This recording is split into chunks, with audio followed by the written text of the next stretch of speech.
समय समय बलवान है नहीं पुरुष बलवान, કાબે અર્જુન લૂટ્યો વહી ધનુષ વહી બાણ।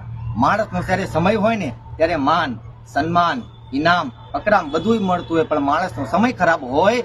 ભગવાન રામના નામથી પાણીમાં પથરા તરવા માંડ્યા અને લક્ષ્મણજીએ જોયું કે પાણીમાં કોઈ પથ્થર તરે નહીં, અને ભગવાન રામના નામથી પથરા માંડ્યા તરવા।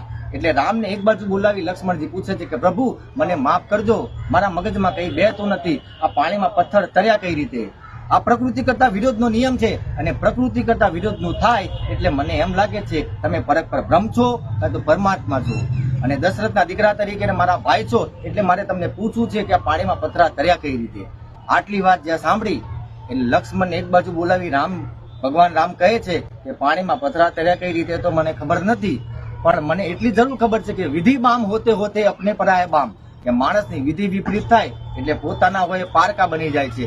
માણસનો સમય ખરાબ આવે ત્યારે પોતાના હોય પારકા બની જાય છે। એટલું નહીં કે માણસની વિધિ વિપરીત થાય ને ત્યારે પહેરેલું કપડું પોતાનો સાથ નથી આપતા। લક્ષ્મણ विधि बाम होते होते अपने पराये बाम और प्रतिकूलता शीश मंडराती है और स्नेहमयी माता भी करके विरुद्ध राम जैसे पुत्र को वन भिजवाती है। મને મારી માતા કઈ કઈ જો કોઈ પ્રેમ ન કરી શકે તેમ છતાંય રામ જેવા દીકરાને કઈ કઈ જેવી માતા વન મોકલે છે कि विधि बाम होते होते अपने पराये बाम और प्रतिकूलता शीश मंडराती है और स्नेहमय माता भी करके विरुद्ध राम जैसे पुत्र को वन भिजवाती है। लक्ष्मण મને બીજી તો કાંઈ ખબર નથી, પણ મને એટલી જરૂર ખબર પડે છે કે જો ही आता है अनुकूल समय तब देख लखन पत्थर की शिला भी पानी में तैर जाती है।